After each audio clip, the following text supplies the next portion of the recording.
We all have things that we just know that we are right about. Beyond a shadow of a doubt, deep down in our bones, we know we are right and others are wrong. As a newer St. Louisan, I've figured out that there's an ongoing argument in this city over who's right, that nearly everybody has strong opinions about. It's something that tells me a little bit about who you are, depending on how you fall. It divides neighborhoods and families at Thanksgiving. And it's this question right here: which grocery store is the best? Where do you shop? See, in Denver, we had a couple options. Here, there's all sorts of options. You know, there's Dierberg's and Schnucks and Aldi and Trader Joe's and Straub's and Fresh Time and Target and Walmart, and you name it, all of these things. There's so many local options, and we all have our opinions about each of those options. You know, you might think Dierberg's is high-end, or Schnucks is where you find the best produce. You know, that Walmart has the best home delivery. Trader Joe's has the really healthy and unique stuff. And then there's Aldi. Nothing really prepared me for Aldi. We didn't have it where I lived. And so, you know, a while back, I'm like, I'm going to go check this out. I'm an adventurous person. I like to live dangerously. So, you know, I go to Aldi and I pull on the cart rack to get a cart. Nothing. Doesn't come. And I'm like, what's going on? And I realize it's like the luggage carts at the airport, you know, that take quarters. And of course, I don't have a quarter because it's not 1998. And I just kind of look around lost for a minute before I finally bummed a cart off of a guy who was leaving, you know, a true hero in my book, sir. So I finally get in the store to do my shopping. And then you're probably thinking, well, did he know about the other thing? Absolutely did not. Sure didn't know about the other thing. Didn't bring any bags to put my groceries in. You know, they were just rolling around in the trunk. I barely survived the experience, but that's grocery shopping in St. Louis. Where are the Aldi folks at here? Where's the Aldi crew? Okay, a strong showing. You know, what about Dierberg's devotees? Okay, Schnucks, we're the Schnucks crew. Yeah, some vocal reinforcement down front here. I like that. Something else? Anyone something else? Okay. You know, we've made our choices. We know the best place to go, and we love being right about it, don't we? Because we just love to be right in general about everything. The feeling of being right, we dig it, right? Not just with our grocery store, but with our faith, our politics, our finances, our parenting, our favorite TV shows, our favorite restaurants, right? Most of us are fairly confident that our way of thinking and living is the best way. We've built lives around all of these opinions that we've put into practice. And as we've had to defend, you know, these opinions with others and share them with others, we tend to just become more and more confident that we are right. But what if that's not always a good thing? In Scripture, we're going to dive in today and find that the need to be right often does not come from a place of faith. That it pushes out higher values in our lives. It stunts our pursuit of whole life. And that may seem counterintuitive to hear in a church, in a place, a community where we're known for our strong, firm convictions. But stick with me here. And more importantly, stick with Paul in his letter to 1 Corinthians. He has a ton that he's going to unpack for us here today. He says, I appeal to you, brothers and sisters, in the name of our Lord Jesus Christ, that all of you agree with one another in what you say, and that there would be no divisions among you, but that you'd be perfectly united in mind and thought. My brothers and sisters, some from Chloe's household, don't know who Chloe is, but she must be a believer, a member of the church. Some from Chloe's household have informed me that there are quarrels among you. What I mean is this: one of you says, I follow Paul. Another, I follow Apollos. Still another, I follow Cephas, Peter. Still another, I follow Christ. Is Christ divided? Was Paul crucified for you? Were you baptized in the name of Paul? I thank God that I did not baptize any of you except Crispus and Gaius. So no one can say that you were baptized in my name. Yes, I also baptized the household of Stephanas. Beyond that, I don't remember if I baptized anyone else. I love the stream of consciousness here. For Christ did not send me to baptize, but to preach the gospel, not with wisdom and eloquence, lest the cross be emptied of its power. Paul here, as he unpacks this for us, he lays out a really amazing vision of what it means to live as the people of God. To have no divisions, to not let any personalities, no cult of personality, leaders or celebrities pull us into different factions, into different groups, but to let our faith in Jesus unite us. That regardless of what we have in common or don't have in common, to let that common faith in Jesus be our unifying factor that bonds us together as brothers and sisters. It's a beautiful image of the church. But it's also a tall order. And we've failed miserably in that regard. Christians have let all sorts of differences drive wedges between us, right? We've fractured into thousands upon thousands of denominations around the world, each of us convinced that we're right. Everybody else is wrong. I love this meme that I saw this week. It's a map of Christian church, movements throughout history, and it's supposed to be a new member class, and the leader says, this is where our movement came along and finally got the Bible right, right here at the end. And we're all kind of a part of this. We all think we're kind of nailing it. Everybody else before us and whatever else, they don't really have the full picture. And don't get me wrong, denominations, they do a lot of good in this world. But all of these splits, all of those branches and forks, they're evidence of a deeper problem. And it extends way beyond our faith life. In every area of life, we naturally divide up, humans do, into tribes, into factions and groups. We gravitate toward people that agree with us and that can validate that we're right over against those other people, those wrong people, right? And we make rightness our fellowshipping and unifying factor, and our disunifying factor. It draws the battle lines between us and others in spite of what Paul is teaching us here in 1 Corinthians. And I get it. You may think, okay, but doesn't truth matter? Right? Doesn't, God call us to stand up for truth and reject falsehood? If we just say, cool, whatever, believe whatever you want to, right? If we compromise and cave in on truth, then what would we even have? If we sacrifice that, would we have anything anymore? Any depth or substance that we could claim as the church, right? And if we do that, wouldn't we just be like the salt that's lost its saltiness, good only to be thrown out and trampled? Absolutely. I firmly believe that bad doctrine hurts people, leads them astray. Good doctrine brings life because it points people in the right place. It's not truth that's the problem. It's our need that we all have to be right.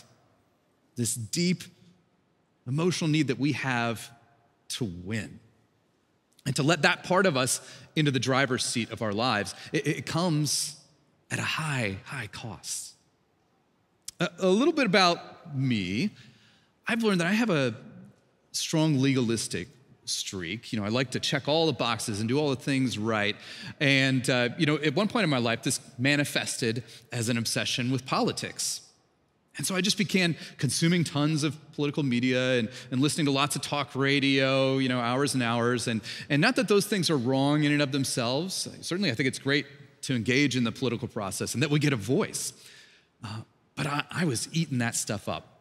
And the more that I consumed, the more convinced I was that I was right, everybody else was wrong, that I knew how society and everybody else should be acting. If we want to go forward, my way would be the best way to move forward, and that nobody else really saw things as well as I did.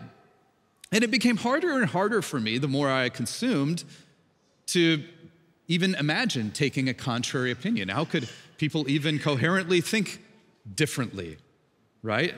And proving others wrong, swatting down straw man arguments, that became a source of pride for me. My identity was caught up in being right. Kind of like Oscar from The Office. Any Office fans in the room? Yeah, the people that are doing TV right there. Oscar's known for his favorite word, which is actually.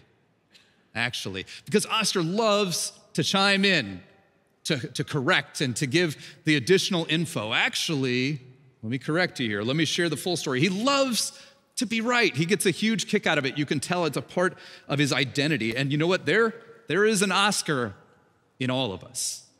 There's a part of being right that we all dig. It's kind of a drug to us. And in the end, I'm not even entirely sure. I was thinking about it this week. What is it about rightness that has such a gravitational pull for us that makes us feel that way? And I'm not even entirely sure, but I know that it does make us feel that way.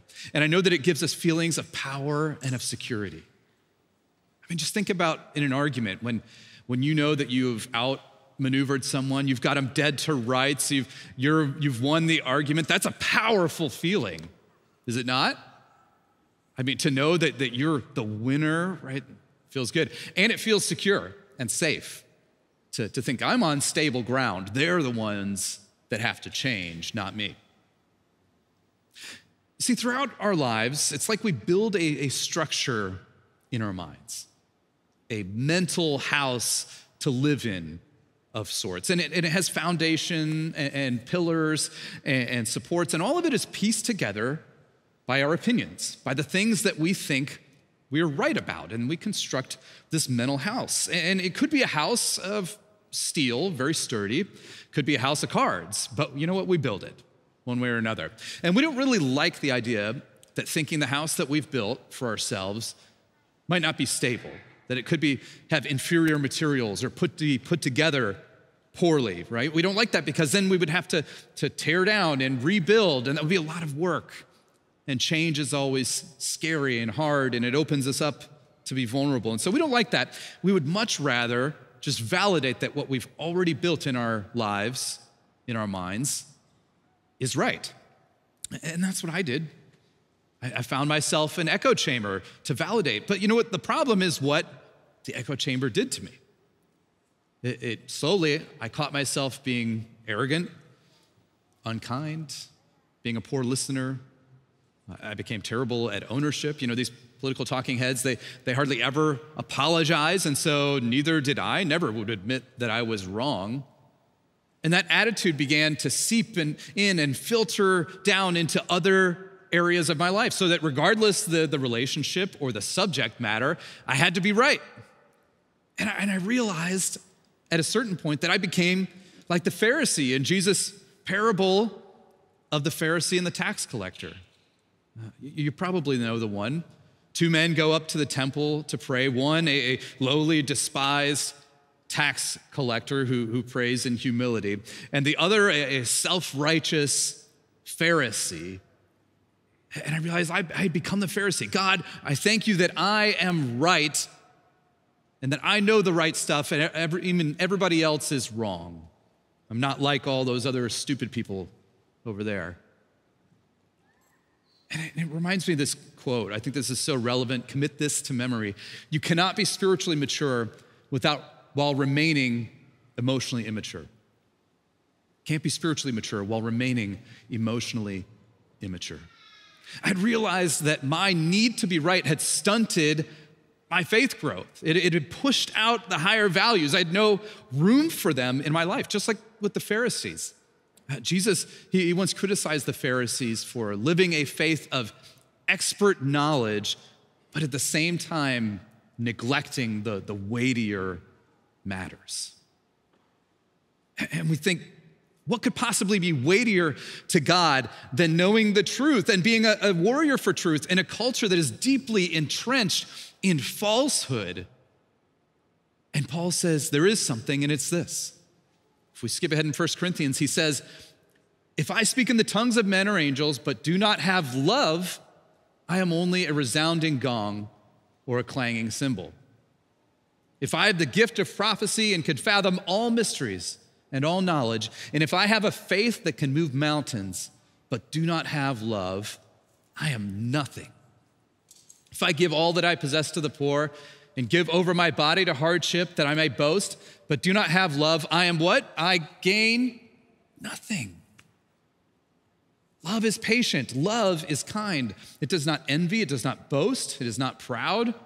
It does not dishonor others. It is not self-seeking. It is not easily angered. It keeps no record of wrongs.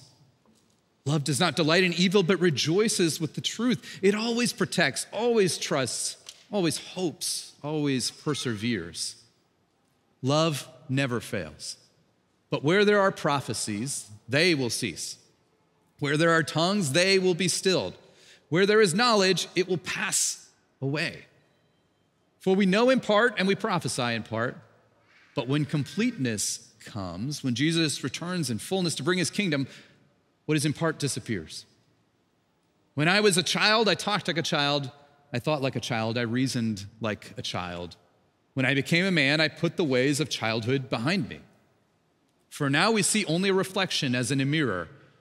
Then we shall see face to face. Now I know in part, then I shall know fully, even as I am fully known. And now these three remain, faith, hope, and love. But the greatest of these is love. Love is the weightier matter. Would you just turn to your neighbor and say, love is greater? All right, now turn to your other neighbor and say it like you mean it. Love is greater. Love is greater. Paul puts knowledge, love above knowledge, above even the knowledge to know all mysteries, which is crazy. I mean, just think about the leg up that knowledge gives you in life. There's things we would all love to know. I mean, how about you? What would you love to know if you could know anything, If we could know, how do they make Girl Scout cookies so addictive? And what does the fox say? And why am I so handsome? I don't know what you want to know. Maybe I want to know some of those things. You could probably come up with something better. But I mean, just think about what knowledge gives us, the advantage that knowledge has, right? To give us complete clarity around what to believe, to think and say and do in any given moment, to know that our course of action would be right. We could even make breakthrough scientific discoveries and advance human understanding of the universe. Knowledge might even help us understand some of the things that only God knows. And Paul says what? Love is greater. Thank you. In the Old Testament, think about this. God was so proud of Solomon, King Solomon. God said, pray for whatever you want. And Solomon prayed not for riches or fame like we would, but instead he prayed for wisdom.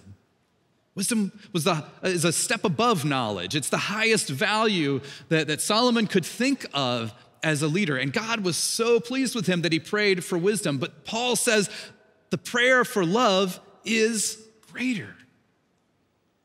And somehow even, just think about what we just read, somehow even love is greater than the faith to move mountains. I don't see how the faith to move mountains, how faith that fully trusts in God could be second to anything. I have a feeling it's like choosing your favorite child here. But just to make, if the point's not clear already, Paul says love is greater. It's greater than all. It is the greatest. And this is really radical.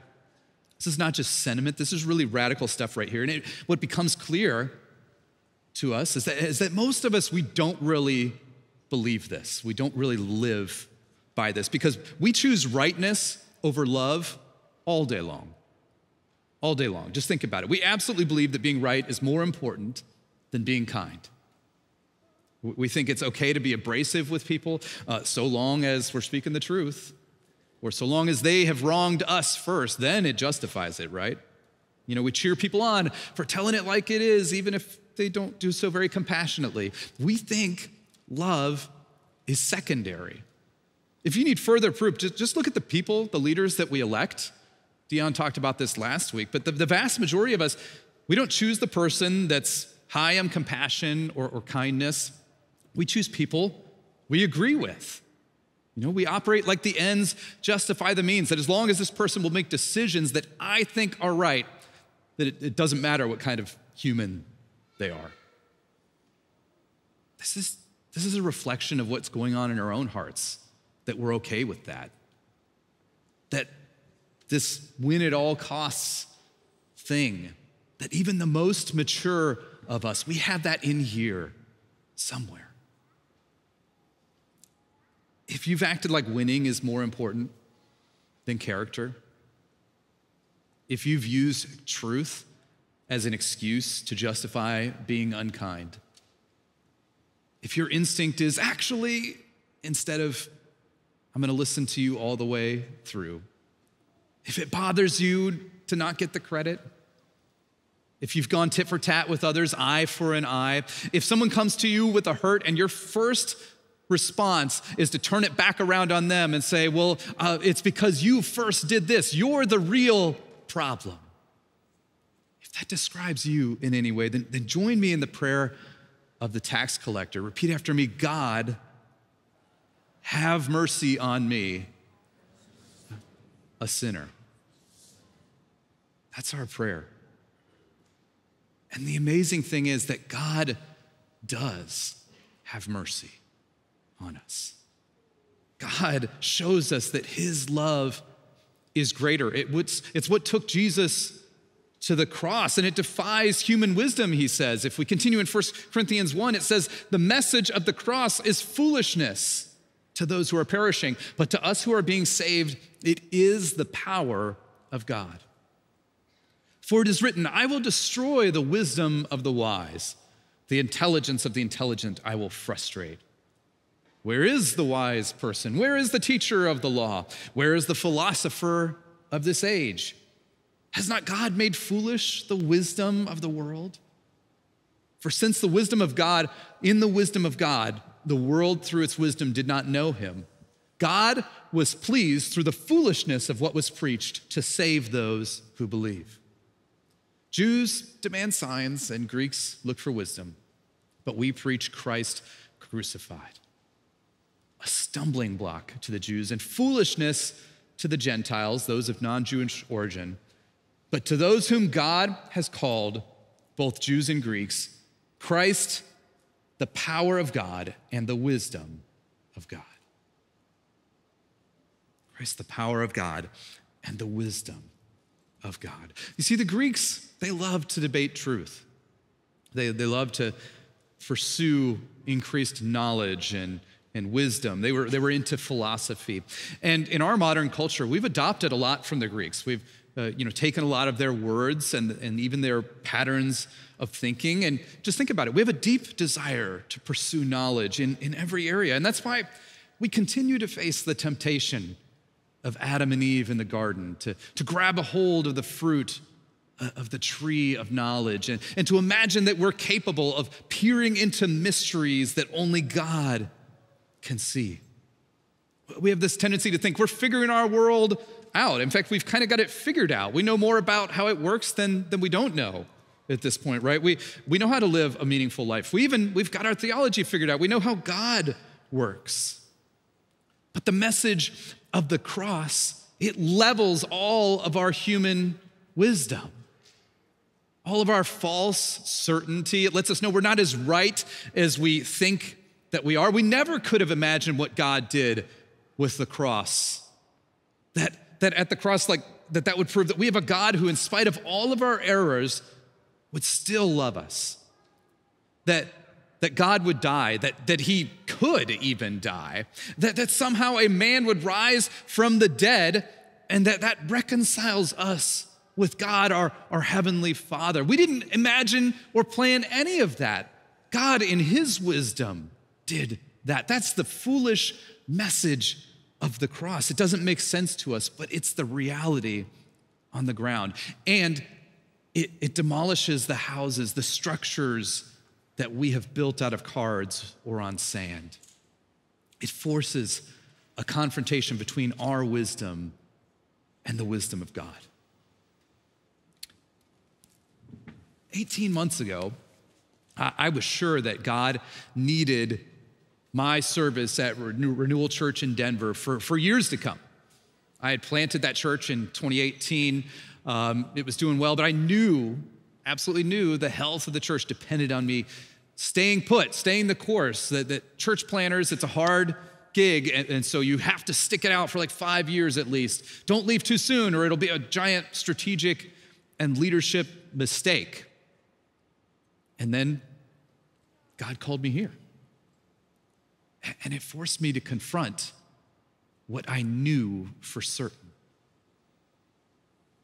in this journey of life, there are times, there are moments where we're certain, we just know what the truth is. And then God, we have experiences that they don't meet our expectations. They don't sync with what we know to be true. And God directly challenges our certainty. And in those moments, when our certainty about a person or a decision or an opinion is called into question, we can settle for certain, we can double down on certainty, or we can say, God, I'm listening.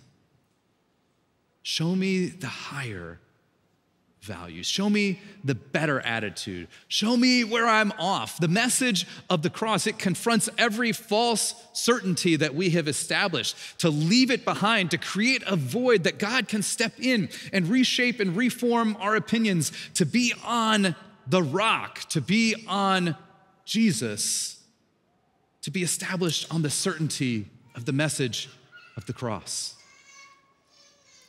Jesus is our true knowledge and wisdom. In Jesus, everything that I was certain of is shown to be foolish. Everything that I thought was foolish is shown to be certain, that God sent Jesus to fully embody his love for you and for me.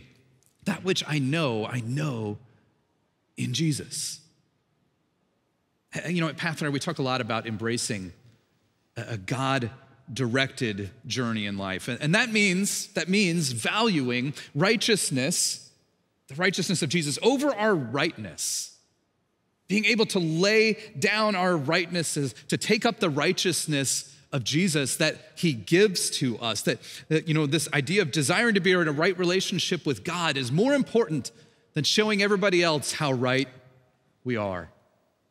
Because God's ultimate, highest goal for us is not that we would know all, not that we could defend every attack on truth, or that we would fathom all mysteries. I mean, that's God's job. God's highest goal for us is to embrace a God-directed journey of being transformed to the likeness of Jesus in love. The end of faith is not knowledge. The end is transformation. That's the goal, to be like Jesus.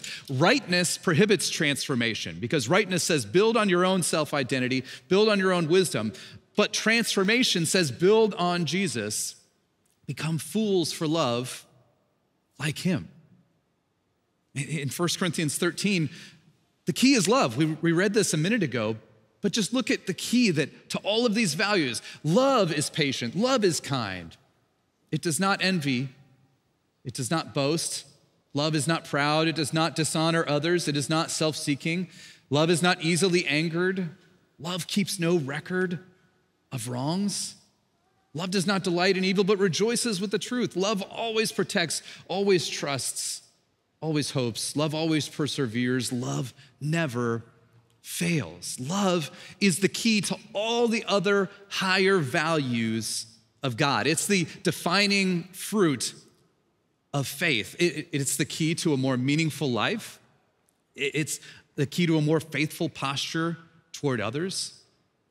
It opens up so much to us, the ability to become people of character and integrity, to be people of strength with humility. And when you put truth first in the driver's seat, love takes a back seat. But when you put love in the driver's seat, truth rides shotgun. It comes right along with. And we get the certainty around the clear truths of Scripture and how God has shown his love to us. And yet, God keeps us teachable and curious and willing to listen to the needs of others and around us, and to put our need to be right aside and to just have compassion.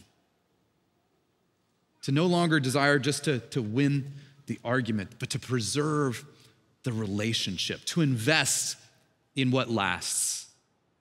Because if we learned anything from 1 Corinthians 13, it's that some things won't last. Where there are prophecies, they will cease. Where there are tongues, they will be stilled. Where there is knowledge, it will pass away. But what remains? Love. Love remains. You see, knowledge will pass away.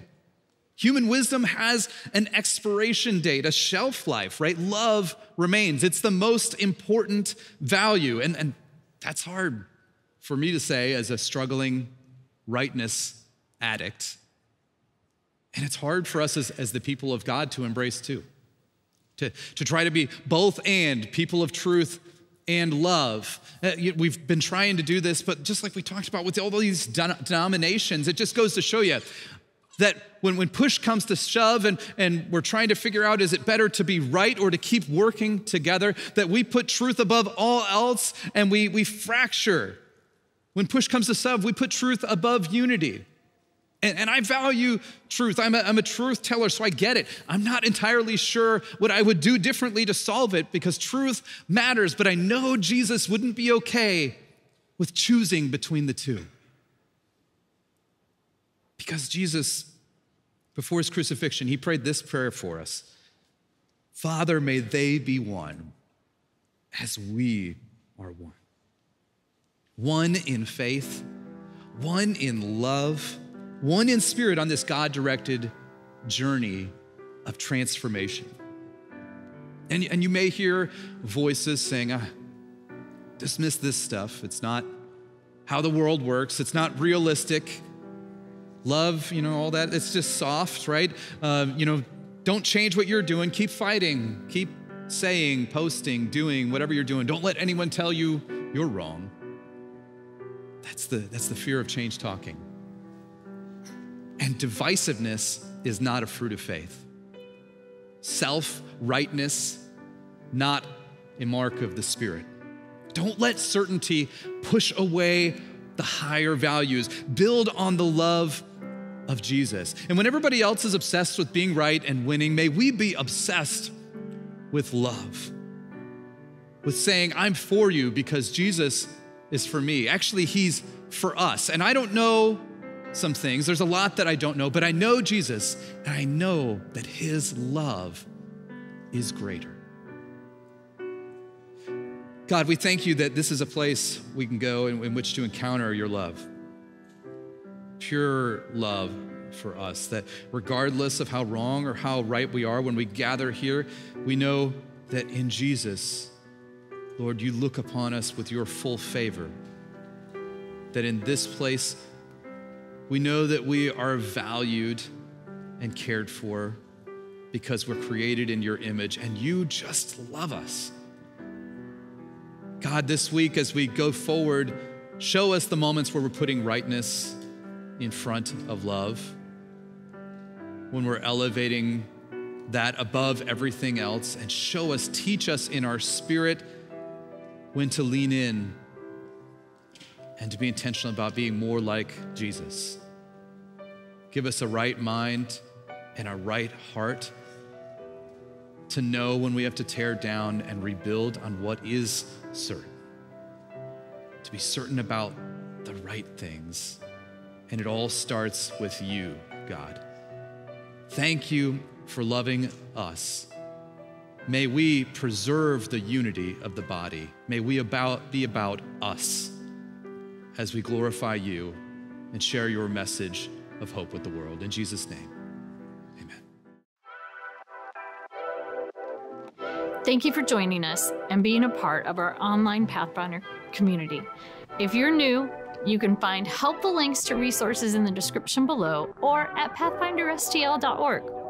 While you're there, you can also find our message podcasts, which allow you to listen to the weekend message on the go. So if you're out jogging, driving a car, whatever you do, you'll never miss out on a message. If this series was a blessing to you, spread the news and bless others. Hit that subscribe button, like and comment. Do your part in spreading the life-changing message of Jesus by sharing this video with others. If you'd like to support our ministry with a gift, visit pathfinderstl.org/give. It's your generosity that fuels our work here at Pathfinder. Blessings to you this week, and we'll see you next time.